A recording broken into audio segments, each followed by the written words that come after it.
everyone, welcome back. I know it's been a while. Had a little bit of a crazy kind of month. I was counseling. Is that a word? I was a counselor at a hockey camp, and I ended up getting a concussion. I hit my head off of a metal bracket. Actually, I didn't even hit my head. I hit my face mask off of a metal bracket when I was bending down. So I've been, just concussed. So there's that. And now this week I'm dog sitting at a friend's house, which is why the room is different. This isn't my room. My room is red. I like the color red. Baby blue, not so much my thing, but whatever. Bed's comfy. Anyway, so for you today, I have a triple book review. I've read too many books, right? At this point where I couldn't just do one video. I was like, just throw them all together. Why not? So I've got Halo by Alexandra Adornetto. I'm sorry if I pronounced your name wrong. The Darkest Minds by Alexandra Bracken. I'm going in alphabetical order here. And Our Chemical Hearts by Crystal Sutherland. Yeah. So, I don't know. Let's get started. Alright, so the first book I'm going to review is Halo. Yeah. Let me just read the back for you. Hold on. Heaven sent. Ooh. 3 angels are sent by heaven to bring good to a world falling under the influence of darkness. Gabriel the warrior, Ivy the healer, and Bethany, the youngest and most human. They work hard to conceal their luminous glow, their superhuman powers, and their wings. That really doesn't come into play that much. I don't know why it's there. But then Bethany meets Xavier Woods, and the two are unable to resist their attraction to each other. But the angel's mission is urgent, and dark forces are threatening. Will love ruin Bethany or save her? I should have known this book was not going to be good based on the cover. There's like the don't judge a book by its cover, but like it'd be different if it was a painting. I'm gonna take my sweatshirt off. I'm a little hot. Okay. Yeah. I had really high hopes for this book. Oh, hold on. Stats. This book is 484 pages and it's from Squarefish. There. Okay. I had really high hopes for this book. I have a thing for like books with angels in them. My favorite book series have fallen angels, Nephilim, angels make an appearance. In case you're wondering, it's Hush Hush by Becca Fitzpatrick and The Mortal Instruments by Cassandra Clare. Love those. Favorite book series ever. So I've got a little bit of a thing for like the fallen angels and like the angels and the good, evil, yeah. So I had really high hopes, and then they just got crushed. Like, crushed. I was so sad. Like, the plot line, super cliche. It's so overdone. It's like, angel falls in love with human, they can't be together. Oh, but God said it was okay? Alright. It's like, why does everything work out? No! No! The writing was just, it was bad. I'm sorry, the writing was just bad. Author is a college student, so it's forgivable. She's still learning. Like, I'm still learning. I don't consider myself to be a great writer. You're still learning. Difference is she's published. I'm not. So the writing is like, ugh, why? The characters were really weak too. So Bethany, the main character, the angel, she's like super sweet and innocent and naive and clueless and figures out everything at the last minute. It's like, and Xavier is always protecting her and aw. Ew. Ew. Ugh. Yeah. But I did like one character. Only one. And he was the most cliche character of all of them. But he was the funniest. So he was the bad boy in the book. Shocker, I liked the bad boy. His name was Jake Thorne. First of all, let that sink in. His name was Jake Thorne.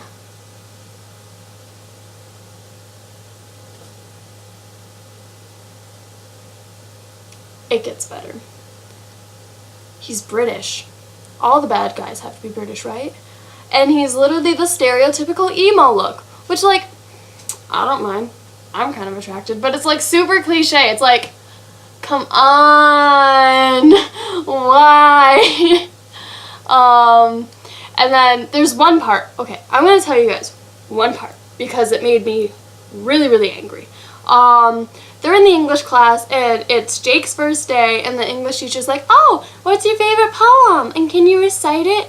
And he's like, it's Annabel Lee by Edgar Allan Poe. Then he proceeds to recite it, and then everyone falls in love with him. It's like, first of all, that is one of my favorite poems ever. And I was like, you couldn't have thought of another poem to put in here? Like, what the, why? Oh, it just made me so mad. But there is hope for our lovely author. There were 5 to 7 paragraphs altogether, which were top-notch writing. I'm not gonna say the part, but it was like, I felt it. There was emotion. I felt the connection there. It's like, that's good writing. So, she has hope. She has the potential. And I cannot wait to see it. I will read all of her books, no matter how crappy they are, to find a good bit of writing. Okay. So, Goodreads gave it a 3.7 out of 5. Like, how? First of all, most of the reviews I read on Goodreads were 1s, and those are so funny. Like, I don't know if any of you have been on Goodreads, but the bad reviews are like, the reviews where they rate the book very poorly are usually the funniest. Like, one of them was like, the only people who should be reading this book are emo preteens. You know, we all had that emo phase. Yeah, they're the only ones who should read this book. I was like, oh, that's so funny. Yeah, so Goodreads gave it a 3.7. I don't know. Barnes & Noble gave it a 4.2. What? Alright. And I'm giving it a 2.3. Yeah. It's just a weak book. I'm definitely going to read the sequel. It's called Hades, if any of you care. But I don't recommend it at all. Okay. Book 2 of today's review. Not seriously. The Darkest Minds by Alexandra Bracken. 2 Alexandras. I promise I didn't plan that. At least I don't think I did. I don't know. I just brought all of these books to I brought all of these books to the hockey camp with me. So I was like, I haven't read that one yet. I haven't read that one yet. I haven't read that one yet. Okay, they're coming with me. So, yeah, book. Stats. Remembered it this time. It's 488 pages, but it's heavy. It is a heavy paperback. Like, this one looks thicker, but this one is super heavy. Yeah. Oh, read the back. I'm good at this stuff. No. So, when Ruby woke up on her 10th birthday, first of all, I hate the name Ruby. I don't know why. I didn't like it. But they didn't use it that much. That's okay. Okay, sorry. When Ruby woke up on her 10th birthday, something about her had changed. Something frightening enough to make her parents lock her in the garage and call the police. Something that got her sent to Thurmond. I really hope I'm pronouncing that right. A brutal government rehabilitation camp, that's in quotes. She might have survived the mysterious disease that had killed most of America's children, but she and the others have emerged with something far worse, frightening abilities they could not control. Now 16, Ruby is one of the dangerous ones. When the truth comes out, Ruby barely escapes Thurmond with her life. She's on the run, desperate to find the only safe haven left for kids like her, East River. She joins a group of kids who have escaped their own camp. Liam, their brave leader, is falling hard for Ruby. Shocker. But no matter how much she aches for him, Ruby can't risk getting close, not after what happened to her parents, which is pretty messed up. When they arrive at East River, nothing is as it seems. Least of all, its mysterious leader. But there are other forces at work. People who will stop at nothing to use Ruby in their fight against the government. Ruby will be faced with a terrible choice, one that may mean giving up her only chance at having a life worth living. This book was really good. I'm putting it down. The first chapter, super small. Like the prologue, really good. First chapter, super slow. But like it sets you up for the rest of it. And I was hooked by page 50. Like it usually takes me a little bit to get into a book, but like by page 50 I was like, oh my god, I can't put it down. Oh my god. It's a very different take on dystopian. You know, we read a lot of dystopian novels right now because that's like the big thing, but this is, I'm just going to pick it up. I'm just going to hold it in my lap. This is a different take on the dystopian novel. It reminds me more of a Holocaust book, actually, because of the camp and her escape and then living outside of the camp. It reminds me of like all of the Holocaust books I've ever read. So, except it's not set in the Holocaust. It's set in the future. A made-up future. Still America, but made-up future. So, I really liked it. I don't know what to do with the book. I'm just gonna chill right there. The characters were pretty solid. There are some things I would have liked to tweak a little bit, but like overall, they were solid characters. And the writing was phenomenal. Just, thank you. It was so good. And the plot just kept going. It was like, but like in a good way. It wasn't just like, wow, this is moving too fast. It was like a good pace. It kept the attention and the, what's it called? Anticipation. That's the word. It was a really good book. Yeah. Goodreads gave it a 4.3. Barnes & Noble gave it a 4.6. And I'm going to give it a 4.5. It was really good. Like, really, really good. There's lots of twists and turns that I would love to talk about, but then like spoil it, so I'm just gonna like nope.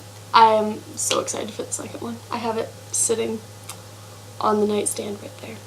Probably gonna pick it up when the review's done. Yeah. So on to review number 3.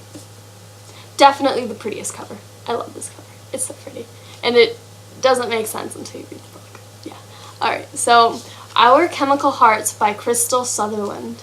313 pages from Putnam. I have to open this one. It's not paperback.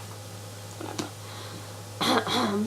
Love is an epic disaster. Preach. Henry Page never expected to fall in love.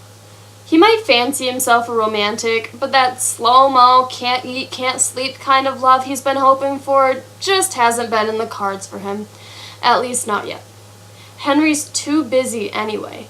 He's a senior trying to get into a semi-decent college, and he's finally made editor of his school newspaper. A dream 3 years in the making. The rest of his spare time he spends with his friends Lola and Murray, playing video games and advising them on their own sordid love lives. Sounds like me. Then he meets Grace Town, the elusive new girl in school who wears oversized boys' clothing, walks with a cane, and rarely seems to shower, and is hiding crushing secrets. She's hardly what Henry expected his dream girl would be, but when the two are chosen to edit the paper together, sparks fly. Shocker. After all this time, Henry's about to learn firsthand just how disastrous the road to first love can be, and that sometimes it's the detours that end up mattering much more. It was really good. I loved it. A lot. Probably too much, actually.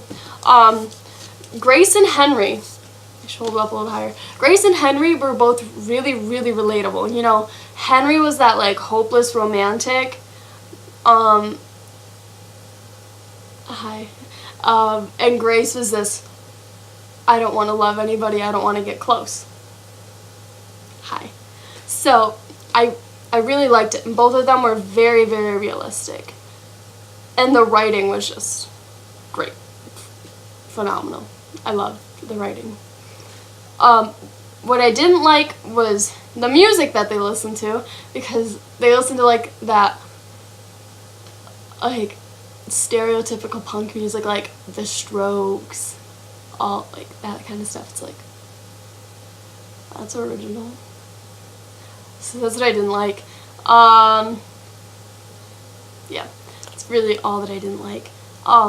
Grace made me so angry. She was really impulsive, which is the point.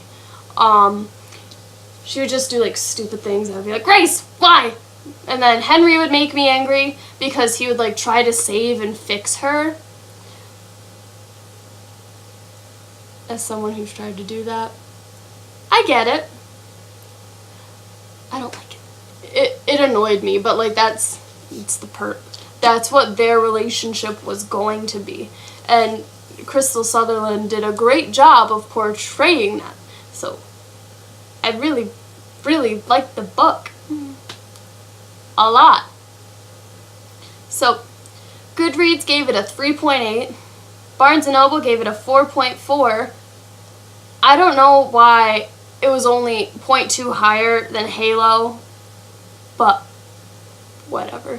And I'm gonna give it a 4. Wasn't as good as Darkest Minds. Okay, no, it was as good as Darkest Minds, just different, and I was in a different mindset, so. It's about equal with Darkest Minds, just a different mindset. This is not dystopian, it's realistic fiction. Okay, yeah. Final thoughts, I highly recommend it. The writing and just the characterization were so strong throughout the entire book. There were no weak sections. All of the characters in the book, friends, secondary characters, characters that, like, come in every now and then, they were all really strong. They were their own person. Like, characters in here were alive. Like, they weren't words on the page. They were real people, and I really, really liked that. So, read it. Grab the book, read it. Okay. Thank you for listening to my spazziness. There's a lot of it. And thank you so much for coming back. I really, really appreciate seeing all of, like, the view, I think I got, like, 17 on the last one, but still, all of the views that I got on it, I appreciated it. So thank you so much for watching. I will see you next time.